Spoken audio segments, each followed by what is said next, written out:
Hello everyone and welcome to the airfocus and amplitude virtual roundtable on the topic of why product management is key to digital transformation. My name is Paul. I'm a communications consultant with airfocus and I will be your moderator of the discussion today.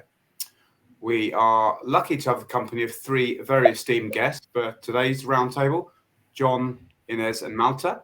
But before they introduce themselves, I want to quickly go over a little bit of admin.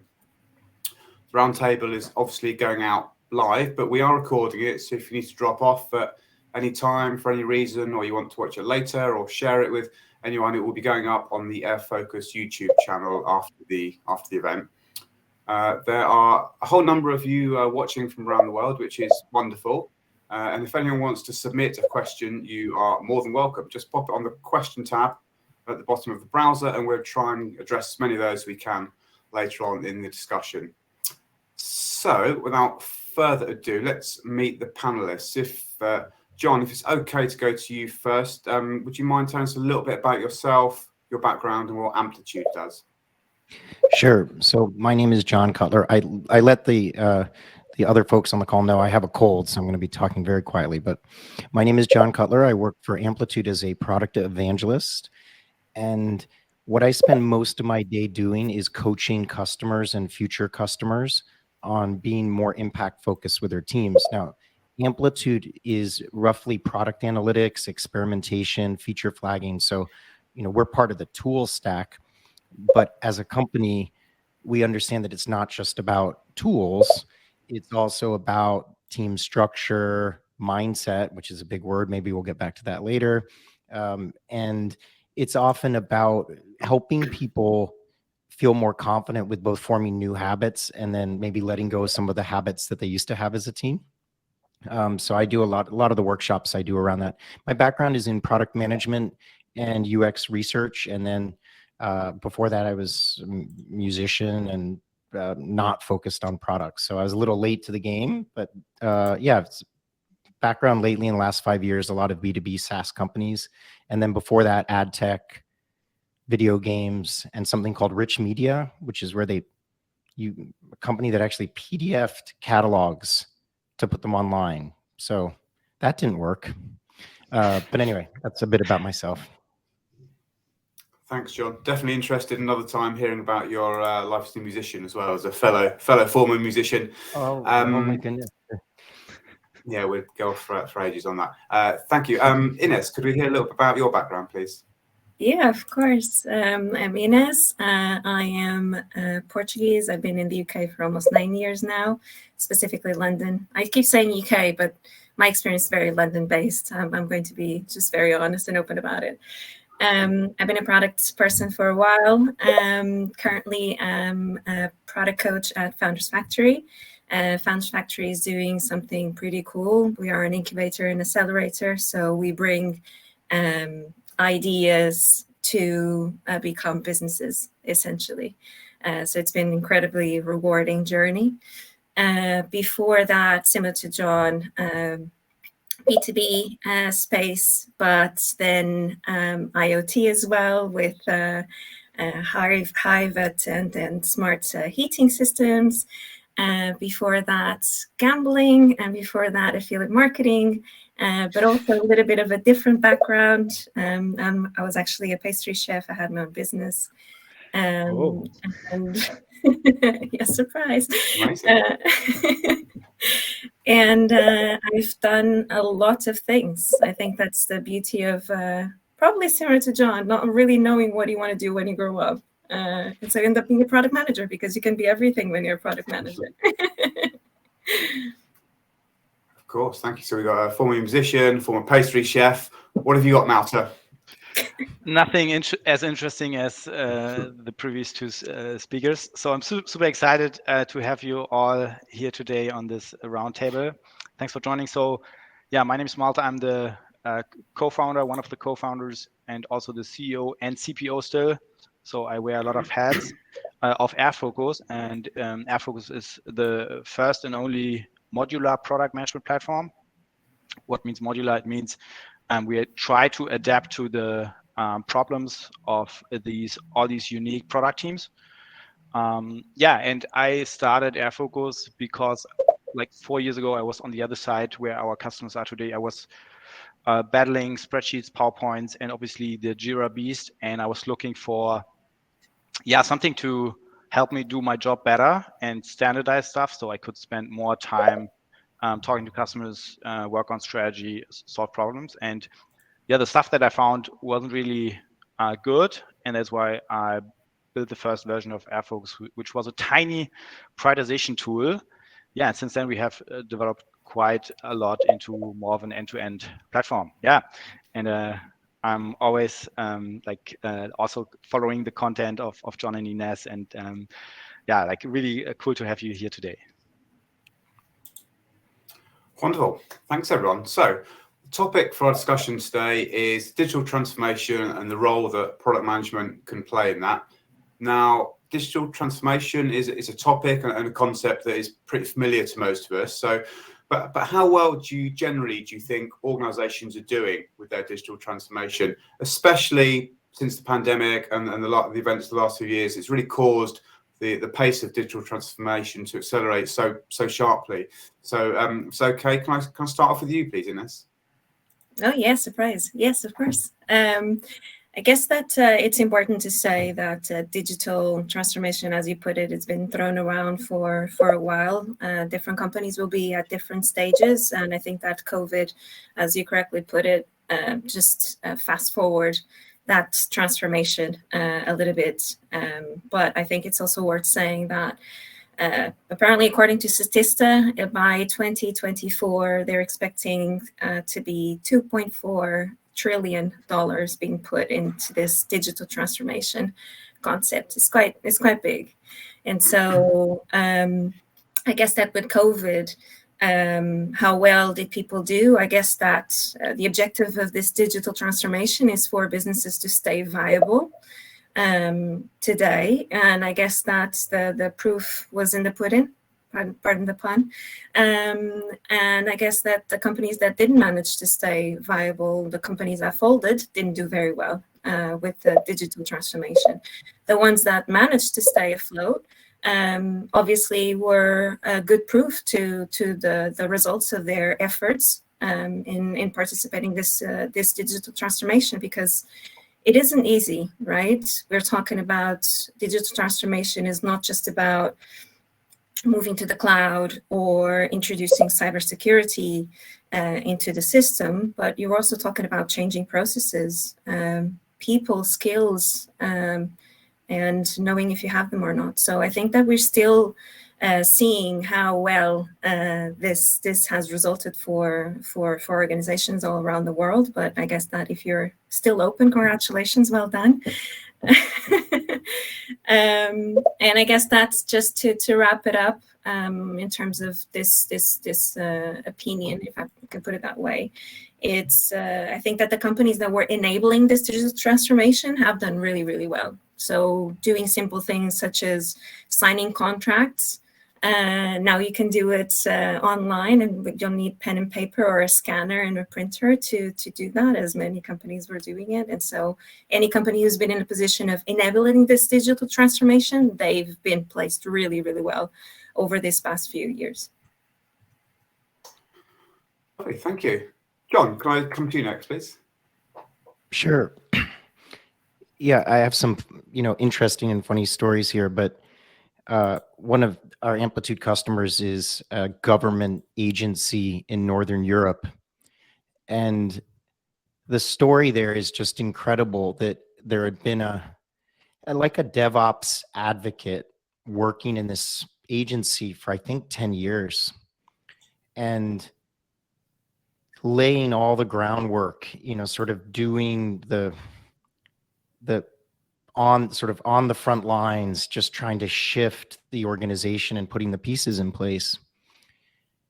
And his remark was very interesting. He's like, for years, nothing seemed to happen. It was very glacial and it was very slow, but he was doing the work.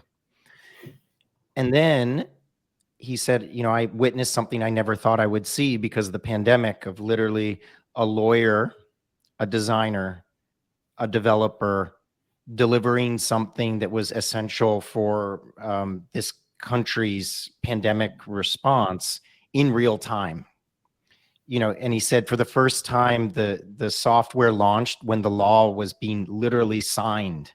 Like the ink was going on to be signed, and then they were able to offer benefits to their country, which did that. And I like this story because it shows that we think about continuous improvement, but it's very discontinuous. There was for 10 years, a lot of the companies have been putting these things in place. And it was the pandemic that accelerated. Another example in the United States, a major retailer, the mobile app team had been begging for years to do curbside pickup. And they were ready. They were absolutely ready. And the funniest quote was, it was harder to carve 2 feet out of the pavement than it was to build the mobile app. Like the hard part was actually carving 2 feet so that cars could pull into the parking lot. That was very, very difficult. But the mobile app team was ready to do that. So I wanted to just focus in on those 2 stories. It's a larger question, but I think that at Amplitude, we see almost like a 20-year time span of companies. There's companies operating like it's 2002 and some operating like it's 2022. And realistically, for some of these companies, some companies are still printing money. I mean, frankly, like a lot of large banks and things. And so to what Ines said, I think is important is the business models that were truly disrupted. It's amazing what people and how resourceful they are and how these people I mentioned, all the work they did paid off. It didn't happen like this. It happened more like bubbling and bubbling for years, and then it sort of went through. But frankly, there's other companies that were just printing money, are still printing money, and there's no business pressure on them. And they're worrying about fintech companies, or they're worrying about these other companies. And they haven't, that same catalyzing event didn't happen. And so they're slipping further and further behind. So, if you're a bank and you're operating like it's 2010, and all your other banks are operating like it's 2008 and 2012, and no one's really losing any money, people don't care. But if you're a retailer and suddenly you saw what happened, you adapt very, very quickly. So I think it's just interesting what the business environment and cultural and world environment can do to accelerating really good ideas. The bureaucracy falls to the side very, very quickly when people's paychecks depend on the bureaucracy falling to the side. So those are some interesting things that I observed. Yeah, thank you, John. And it is interesting. I know banks traditionally get kind of a hard time talking about digital transformation. I do think it's quite interesting because there's obviously smart people working in banks that get it, pushing innovation. Is it the silo? Is it too much in silo, do you think? I guess it's a whole other round table why a bank's slow. I would be interested to get your take on, perhaps quickly, why that might be. Well, I'll take a stab, and then Ines, it'd be interesting to hear your perspective too. I mean, really what you're seeing is systems optimized for something have a very hard time shifting to something else. And so the idea of a centralized IT team whose goal is to do the least amount of mediocre, like it's to save money and keep people moderately happy internally. Mm-hmm. And that's the goal. And that's not my words. That's like head of IT words or friends of mine who have led those types of teams. It's not how they want to operate, but that was the idea. You have this shared people who knew how to do stuff with computers, and then the rest of the business is loading stuff up on top of them. Banking, I think, is a little different because you have traditionally had large technology investments that were just part of the infrastructure of the bank, but these were sort of slower moving systems that didn't need to be adapted super, super quickly for a lot of different purposes. So I think that what you're seeing in banking is just sheer inertia and money printing and structures of, the cost structures have worked out for a long time for doing what they're doing. But to give you an example, I did a large offsite for Nubank, which is a South American digital first bank. And it's mind-blowing how much faster they are moving and how much more effective they are, an order of magnitude more effective to do that. Like we had 5 million, I think they had something like millions of people sign up for a card that wasn't even available yet. So that type of velocity to do that is is really amazing. So I just think it's like structural. And frankly, a lot of banks, like I said, have been printing money. There's not quite yet the complete business imperative. They're playing a long game, whereas some companies needed to play a game and counted in months, not in years, which was the pandemic. I think, Ines, I'm curious your thoughts on that. So here in the UK, the situation has been a little bit different for the past few years. There's this concept called open banking, where banks were forced to move to the cloud, to move to open banking systems, also mostly driven by challenger banks such as Starling, Monzo's, and 26, you name it. And so that shift has been forced and implemented, enforced by the UK government themselves. So obviously that's it's interesting. When I was looking at the stats for the industries that had biggest impact with COVID and digital transformation in COVID, financial systems actually came as the lowest because they have been going through their own digital transformation already. And for example, I've been working in regulation technology for the past 4 years. And again, a slowly trickling down of change that is being implemented here in the UK, where you're moving from filling in a form online to API systems. But again, that change is something, like you were saying, it's such a massive, humongous piece, data, languages that most people don't know. The fact that, for example, it took me, personal story, but it took me 1.5 years to get a credit card here in the UK because I could never have my names matching because the form didn't have enough space for the number of characters that my name has. But it's all down to old systems, right? Yeah, so normally these systems will only change when the change is enforced in them. So that's, sorry, I kind of forgot the point that we started the conversation, but just a personal story, regulation technology, fintech here in the UK has been massively changing. And the complexity lies not just on how big it is, but for example, within regulation technology is not just about the maths logic, it will also be in terms of interpretation of legislation and how big is the lobby as well. For that piece. So yeah. Thank you. Malta, can I turn to you on that? It's just about how organizations are doing with digital transformation generally. Have you got any thoughts on that? Yeah, also building upon the point by John, how COVID has accelerated some of these developments. I find it really interesting that companies have realized now, even if like their core business model is not tech or digital or so, they have all realized now that they're actually also tech companies, right? Even if it's not market facing or customer facing products like mobile apps or software as a service products, it's internal stuff, it's the whole digital transformation process that needs to be managed with digital tooling and so on. So this realization in companies I find really interesting, especially compared to the stuff that I heard and seen prior to the pandemic, where I had like lots of friends go into like old-fashioned, as you said, 2002 mindset companies, and they tried to do stuff there, and like they always failed, and after 6 months they left again because no way in even trying, right? Hopefully they were consultants, so they got paid. Sometimes not. Yeah.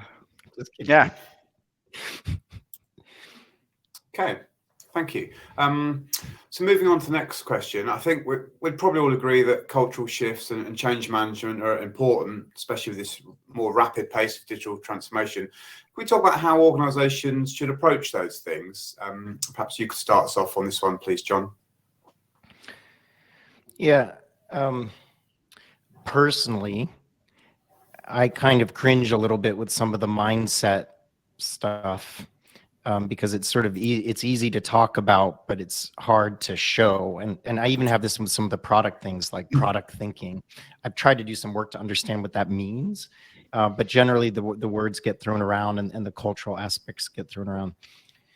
I think the easiest way to describe some of the shifts that need to happen is I was working with a team at Amplitude, and we were just plotting out how many people needed to be involved in something. And so this company was trying to go through this product transformation and digital transformation and agile transformation and DevOps thing. And they were doing all these things, and they changed the words of everything, but nothing had actually changed. So the old project managers had either become product managers now, or were part of this PMO layer. And the company was trying to use OKRs, and they would line up, 55 company objectives, and then the PMO would try to translate them, and then they would try to give teams OKRs, and most of the OKRs were just output based, OKRs. And it sort of demonstrates to me that the cultural shift, the way that I personally think about it is that the cultural shift is largely about structure. And I'm not going to harp on incentives either, but sort of structure and incentives and leadership, sort of enabling new ways of working and new ways of collaborating, fewer people being involved and having to make particular decisions, teams that are more proactive versus reactive. And so I think that the largest challenge I see in some of the larger companies is that everyone knows the words to use and everyone knows the techniques. And they're like, well, we're going to use opportunity solution tree, and we're going to use OKRs, and then we're going to use another discovery process, and then we need to be outcome focused, and then we're going to use this person's thing, and we're going to do all this stuff.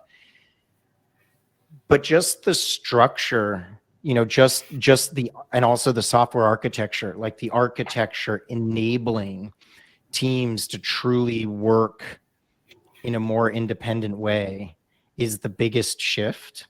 And so, at least from my observation, it's doing things in words only. That's one thing. And there's lots of great consultants and coaches, people trying to nudge these organizations along. But it's the really bigger shifts around the architecture and the tooling, enabling teams to move more independently, and then the structure and the incentives truly lining up versus kind of a translation layer of the old IT PMO and stuff, trying to translate the stuff. So that's the big shift.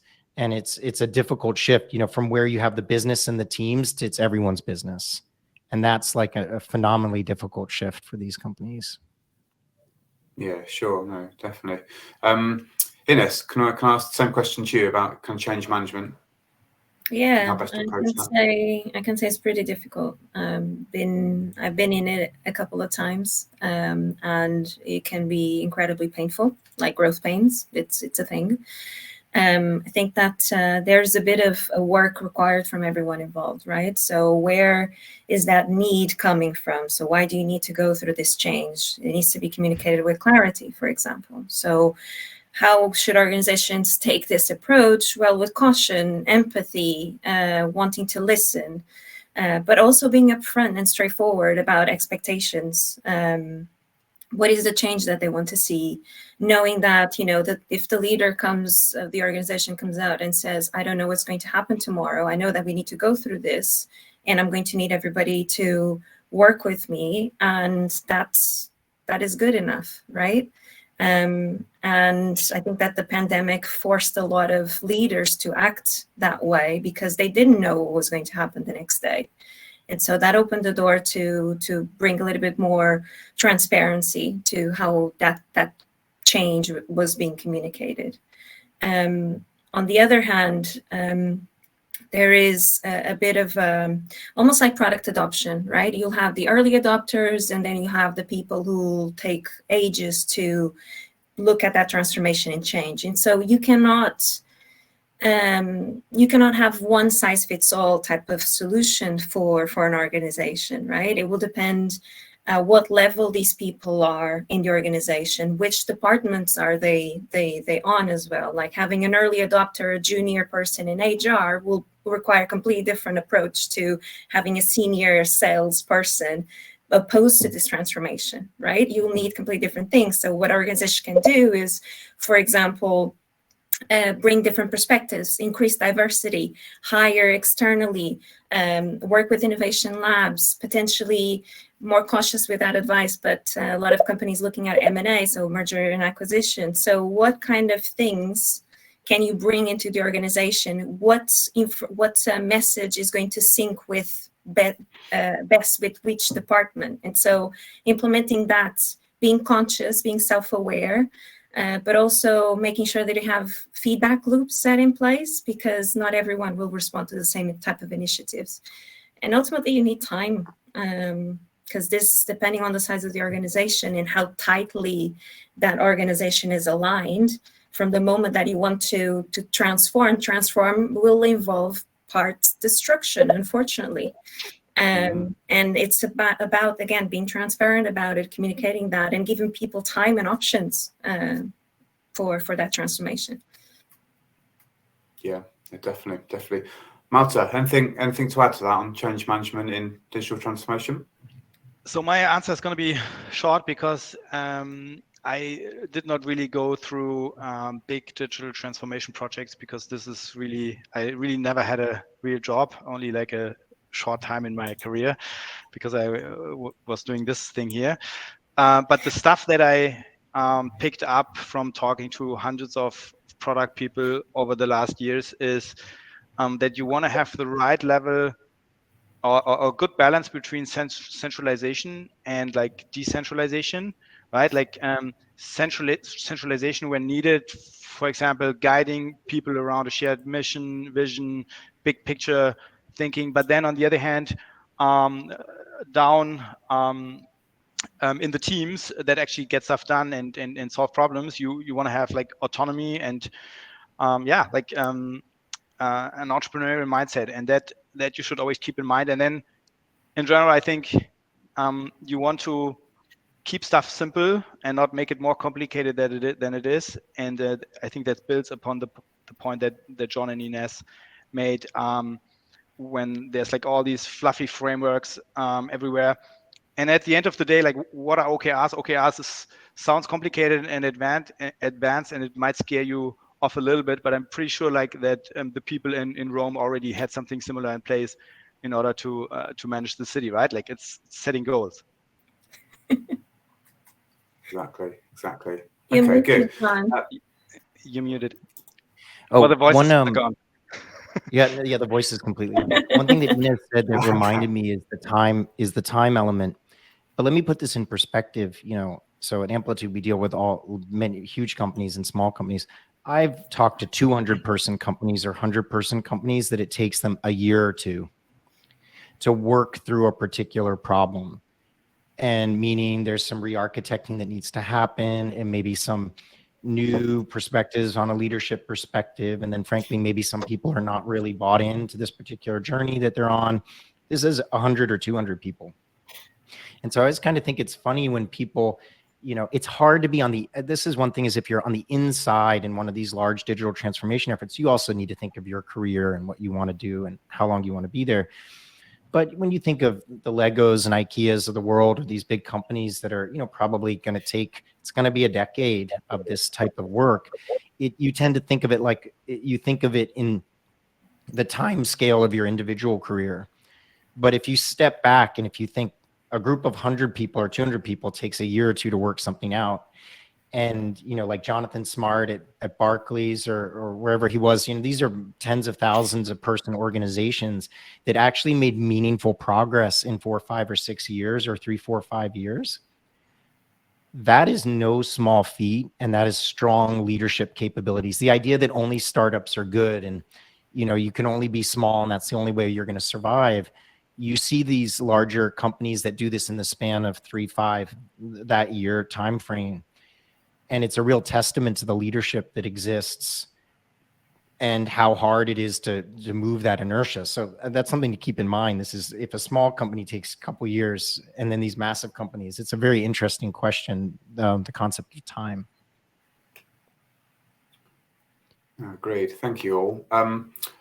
Now, as we've got 3 product experts on the panel, I think I want to turn attention a little bit to product and its role in all this. So I'm going to ask, why do you think organizations are becoming more product-centric in the way that they're doing business? Because even internally now, there's a bit of a shift from project management to product management. So can I come to you first on that one, please, Malta? Well, this shift, I mean, we talked about it a bit earlier.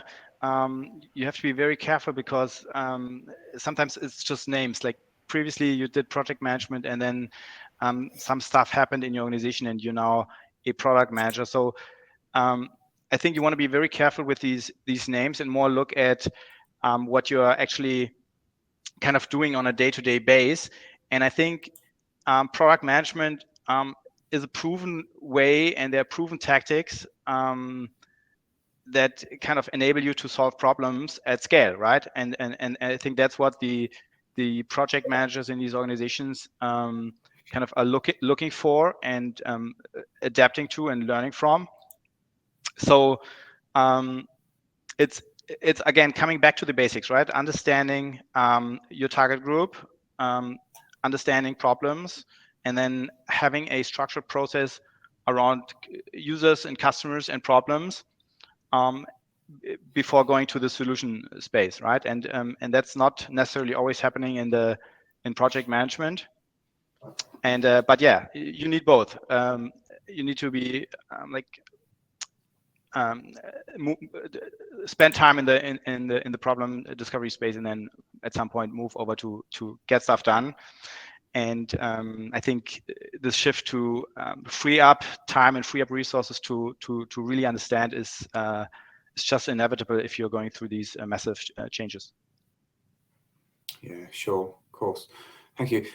Ines, can I come to you next, can I please? What's your take on that, about why organizations are becoming more product-centric?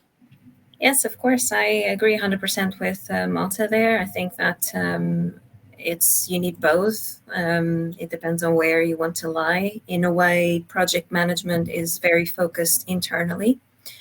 So making sure that there's some level of alignment to get something out of the door, while I feel like part of the product manager's role is to bring an outsider perspective in. So for example, we're talking about the digital transformation, but that will naturally imply that your customers are going to be impacted by this transformation as well. Are they worried? How is that going to impact the way that they do stuff? Like John earlier was talking about processes and things like that. Well, your products might change the ways that they do things quite a bit, and they might be incredibly worried about this. And even though it's not worried from a position of, oh, I'm going to change businesses, because they know that change is imminent. So, changing, keeping with this one or going to the next one will be pretty much the same. Like, for example, I'm recalling that sorry for keep bringing regulation technology into the conversation, but it's quite present, and digital transformation has happened or is happening. And so a lot of it included literally changing processes of people, less use of Excel, because Excel brings a lot of confusion and lack of clarity, and having to use APIs instead. You're removing a huge part of people's work. So how does that impact them?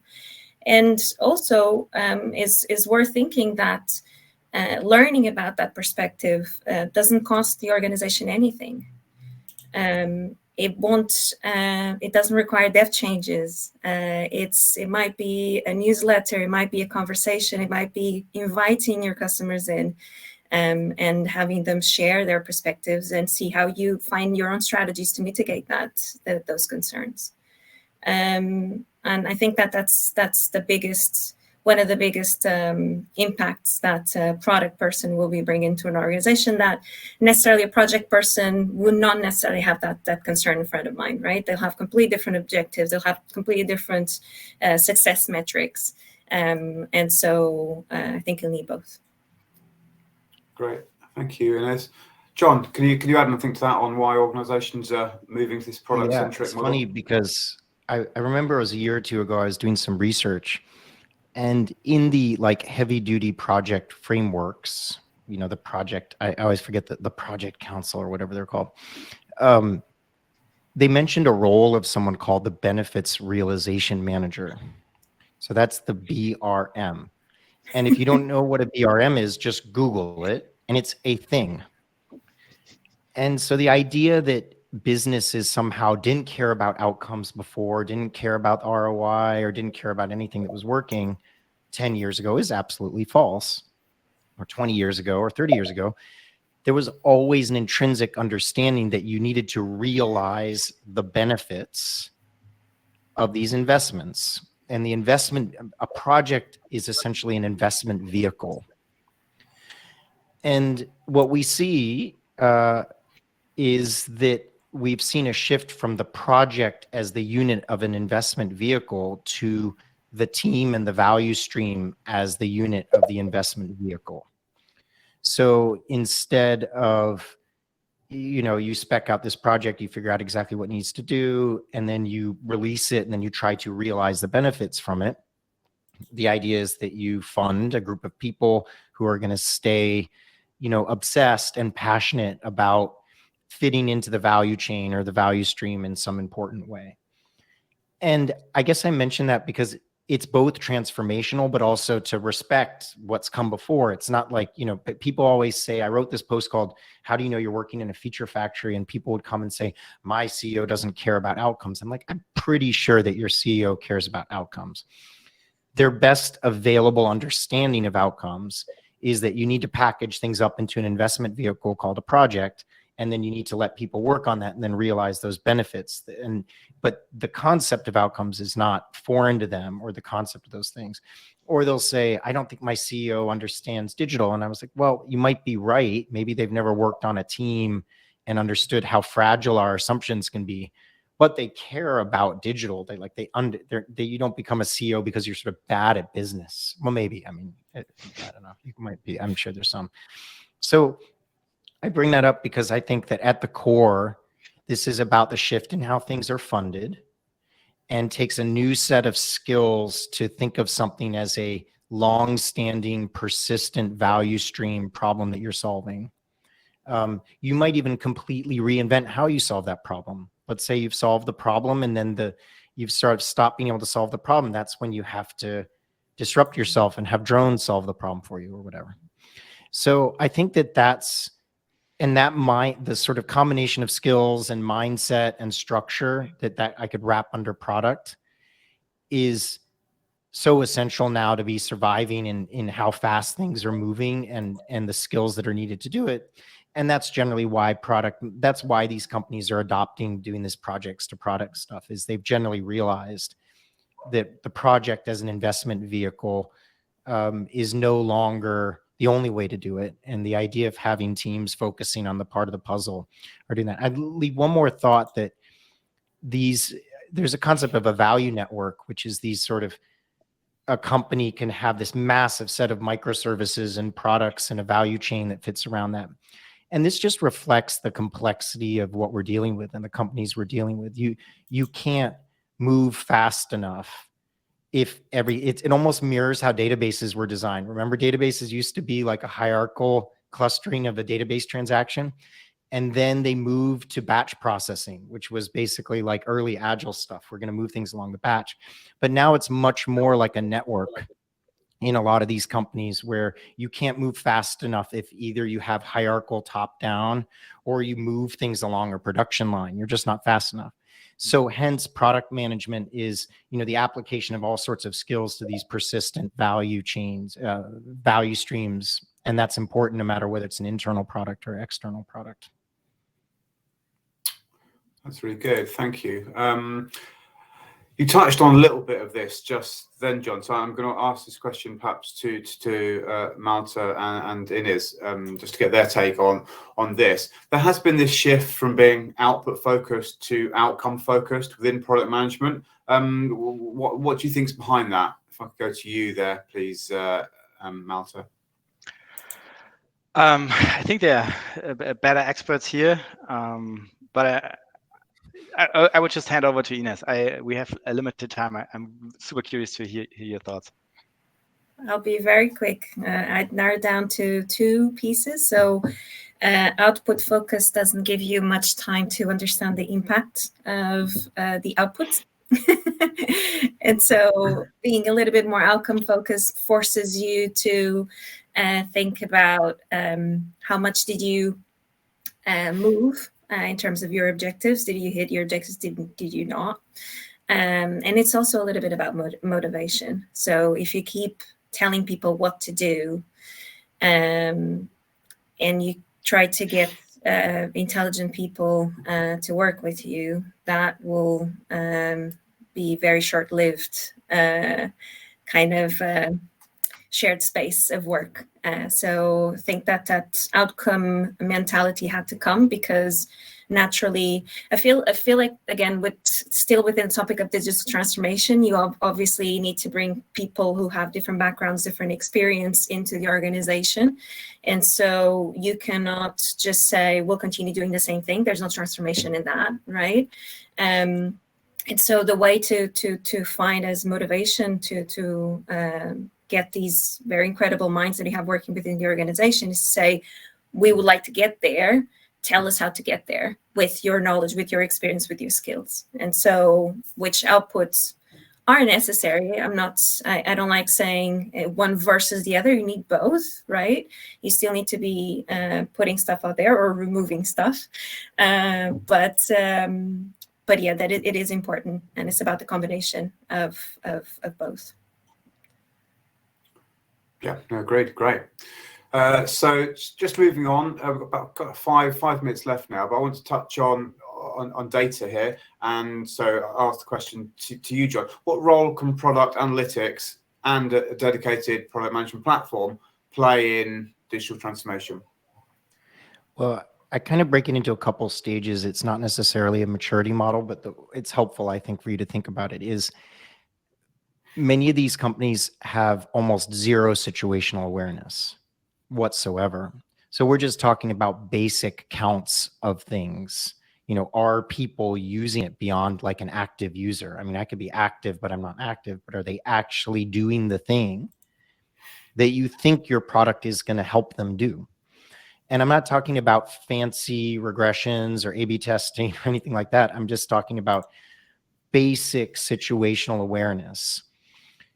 And then what you tend to see is you see a progression at that point to what I would call like the data-informed product loop. This idea of having a strategy, applying one or more models to the idea of your business, attaching measures, focusing on something, trying something, and then sharing whatever you've learned back into the strategy, back into the models you do. And I think it's a little bit more evolved than like build, measure, learn. I understand build, measure, learn, but that doesn't really take the strategy component into it, the prioritization component to it. So what you're basically doing is that's a learning loop of some kind. It's a double learning loop in some ways because you're learning about how you learn, which is another thing. But then you're accelerating that and building up momentum around you're doing it. So then your use of data changes to a little bit more complex things like understanding the impact of specific features. It's not completely trivial. Amplitude helps with that. Using data for prioritization. Where do you focus? That's a little bit more exploratory data analysis. Attaching measurement to models, you know, like, so there's the measurement challenge becomes a little bit harder, but certainly within the realm of teams. And so, you know, that's basically what I wanted to mention to people is first focus on situational awareness and then focus on starting to work through this loop, where I think the tools around sort of the product management process help is in dialing in that loop, dialing in all that, reintegrating the learning back into what you want to do. Knowing the difference between a big rock and an experiment that you're going to try. All these, you know, it's not just a simple like Jira thing. You know, you have to understand the relationships between the stuff that you're doing. And I think that stuff's really important as that team starts to spin up what they're doing. And it's sort of, it's the grease. If data is the sort of, they're both sort of oil and the gears of learning. You need the data, but then you need to have all the sharing of situational awareness, understand what you're working on, understanding the bets that you have in place. So yeah, they're sort of complementary, I think. Great, thank you. Malta, come to you on that for any quick thoughts. Yeah, I think it's really strange and interesting at the same time that like in all these product companies, and I touched upon this a bit earlier when I said like every company now is a tech and product company, even if they're like building, selling shoes.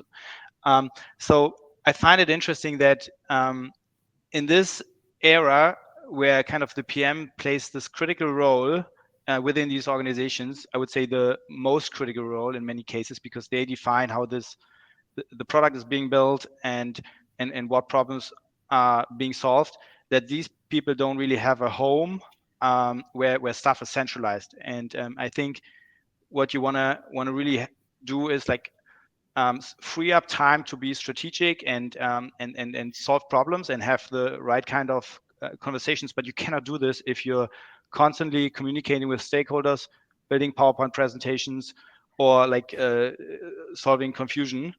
And that's why product teams need a home. And and that's why product management systems are like an inevitable piece of product management, in my opinion. Obviously, I say this not without bias. As a product person, I would agree with you, Malte, so you're fine. Thank you. Thank you. Thank you, everyone. So I'm just going to do a very quick time check for everyone watching. We're at our 45 minutes, but this has been some really great stuff from everyone. So we're going to keep going a little bit longer. If anyone has to drop off, then that's fine. You'll be sent a copy of the recording afterwards. You're just going to keep going for a few more minutes. Actually, we're just going to take a few of the questions that people have been writing in. I want to actually can start with a poll that we did at the start of this, just to see what you'll think of these findings. So we asked, is product management part of the digital transformation journey in your organization? So we have a third that said yes, but we are struggling. About 30% said yes, and then 26%, so more than a quarter, saying no, not really. Is that surprising to you guys, or is that about what you'd expect? Say, Inez, can I come to you first? Yeah, no, I feel like I'm trying not to say it depends. I think that it will vary if you already been through the transformation or not, right? As well. So that might be a no because we've been there, done that, or they feel like they're already a pretty evolved software organization and that they don't need to go through those things. My heart goes to the ones who said yes and said who they're struggling. We hear you. That's why we have these panels. Yeah, it's bad. That was the biggest group, a third. So, yeah, and I'm not surprised, right? Because I feel like naturally, and I've been there, and I feel like most of people who really care about the product management as a career. And if you're listening to this panel, if you're showing up to this, is because it means that you're a very ambitious person and you really want to learn from the community, and that's why you're here. But as naturally, as an ambitious person, as a product person, you love problems and you will love to solve those problems. And believe me, there are problems within the organization that you better, it's like, open the door, oh, here's a problem, and you close the door and you step back and let others solve those problems, because it'll just make you feel a little bit less powerful, less confident, and it's not about that, right? So if you're a product person and you're not responsible, you're not accountable for that digital transformation, I feel like the best place is for you to think about your team, your customers, and think about how you can help them and best support them, and the politics in the organization, all the things that we've been discussing here today. So that time, those initiatives, you're not the CEO. So I feel like, I feel you, been there. But also, came out with wounds, and that's why I'm talking about it and raising it. Thank you. John, any thoughts on that poll? Is that in line with what you're speaking? Not surprising. It's funny because I sort of feel that this is just, there's always one transformation or another, or multiple ones. I mean, also the consultancies have to package new transformations. Like, what if they couldn't package new things? So they have to be able to give you something else, right? But from that standpoint, there are certainly many companies that translate this as we're going to just make fewer paper forms to fill. We're not reinventing how we do business. We're just, I forget the name we come up with at Amplitude, but it's like, they're not actually trying to shift their business or grow, or increase the growth of their company. They're just eking out the little cost part of the picture. And they see an opportunity, like classic one, I can't find a person on the phone from my my telco company. I talk to the agent and she says, actually, can you just fill this out as another person? That way you'll get the discount. Otherwise you won't. And I'm like, okay, I'll do it for you because you're going to get your commission. If I do that, that's fine. I'll help you. But, it's sort of this sort of perverse eking out every single little bit of cost in the system. And that's just extremely different than thinking about changing your business model, adapting to changes in the landscape. If you're like a Lego and more people are, and it's such a trusted brand, how are you going to adapt to maybe how younger people are thinking about toys or the family adventure that you're giving people or whatever they're giving people? That to me is a whole new ball game. And I think that that's the question that when you're going to try to change things, it's going to help for you to have product managers around. I mean, I think that you can have product managers, and the other thing too, it's just the goal of just eking, you're going to be like the chatbot PM, which is very different than being the sort of customer experience PM who's really thinking about changing the game for those particular things. So that's the distinction I would make. Are they trying to change their business model, or are they trying to, like Michael mentioned there, are they just trying to wring as much as they can out of IT? And I think with the cloud stuff well, anyway, we could talk about that later, but I think that's the distinction in my mind. Thank you. Okay, I'm going to switch to a quick question now from one of our kind of viewers out there. Thank you, Justin, for that. He says, how crucial is it to have a CPO or product-minded CEO to have more realistic digital transformational goals and expectations? What's your take on that, Ines? From a transformation point of view, I think it's really important, echoing what John was saying, depending on what the organization is trying to do or what is the motivation behind that digital transformation. If you are setting up the organization for IPO, you probably will have very different motivation from surviving because regulation is changing, right? So having someone who understands product will be incredibly useful if you're going down that motivation that is actually transformation, that is actual meaningful. Having someone in the organization who understands having to be clear, transparent, collaborative, bringing everyone around the table, and be able to explain detail at the right level, I hope that we're very good at. It's that kind of our job, and think that in those situations is really important. But if that's not necessarily the objective of the organization, people like that or like that minded will probably suffer a little bit. If it's more about a COGS exercise going around the organization. So, but I guess that we make magic out of everything because I like to believe that we're creative, that we bring positive energy and different ways of thinking to all organizations. And so I think that it can always be helpful. It can always help.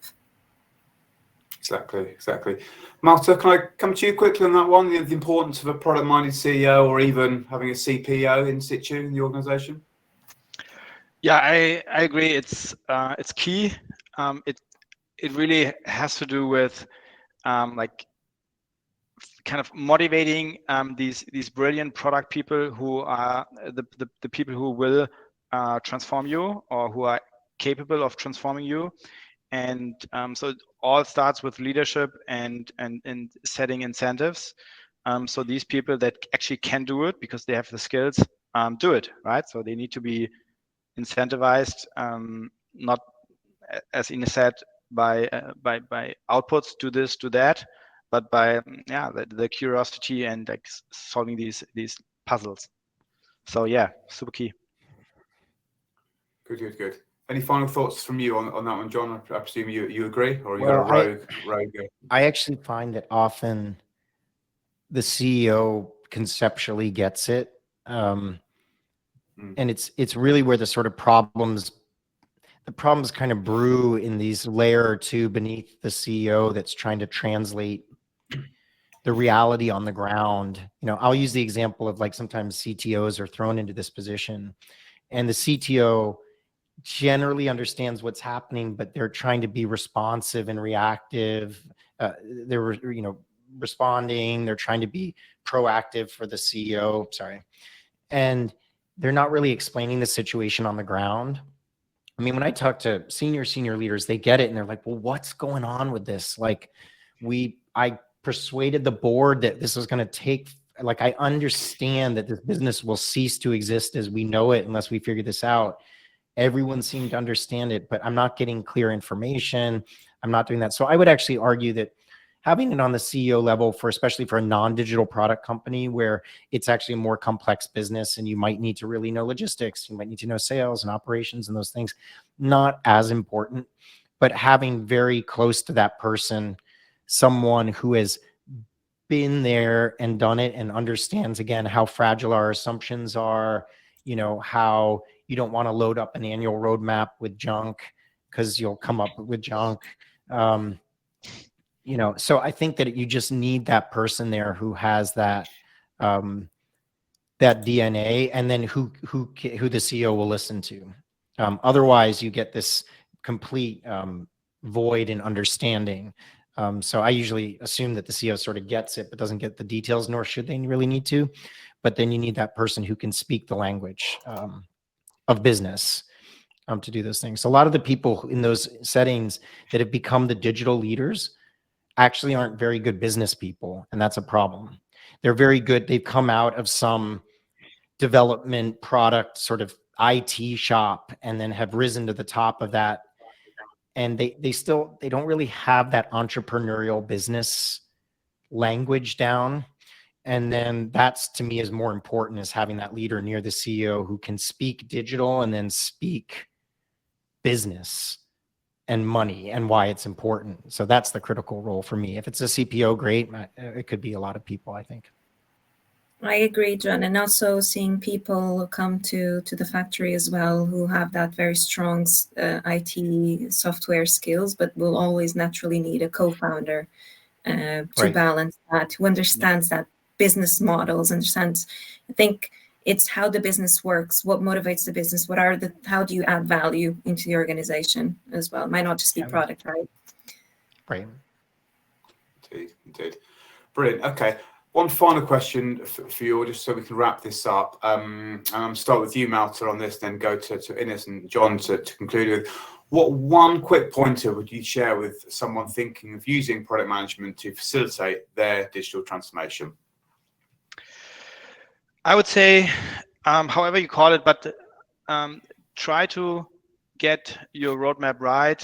And with roadmap, I mean like a strategic document that helps you like make progress in the long run, like really focus on these big problems that you're solving. And if it's not right, at least on that level, then go back and solve it. And then everything else will somehow fall into place. Yeah, road mapping is really key to align and motivate people down the line. Okay, wonderful. Thank you, Malte. John, one quick pointer for someone getting started with this? Yeah, I've been doing a lot of work lately with basically building maps and trees and all kinds of things, but we could leave that to the side for a second.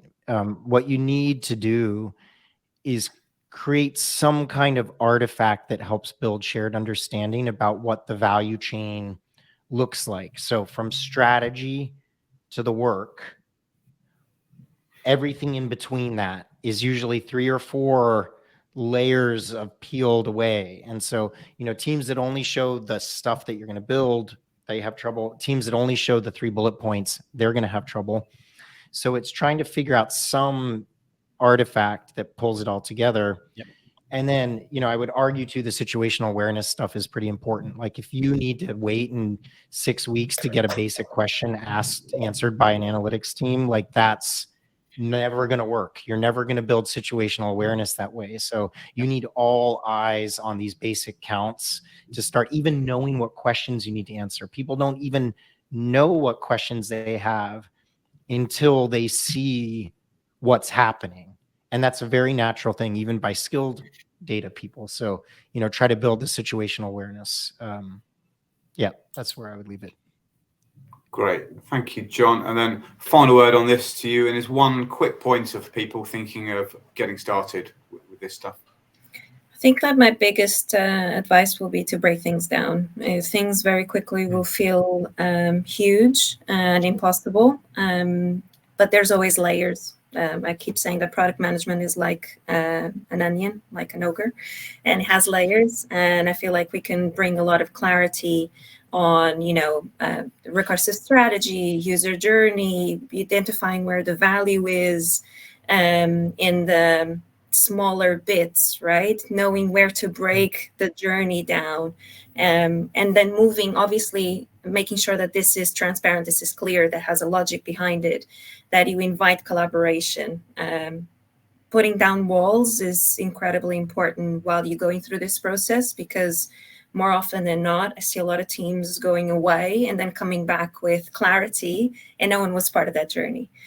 So breaking things down and doing that in public is very important. Wonderful. Thank you very much. That's excellent, guys. Thank you. It's really flown by. We've reached the end of the time now. Some fascinating learnings to take from that. I want to thank everyone that's been watching this roundtable, and of course our panelists, John, Inez, and Malta. Thank you, guys. Just to establish again, the roundtable has been recorded and it will go up on our YouTube channel in due course. So if you want to watch it again, share it with your peers and colleagues. Try and convince anyone of the value product management can bring to digital transformation. This would be a really interesting conversation to share, I think. So thank you everyone again for your time, and enjoy the rest of your day. Thank you for having me. Thank you so much.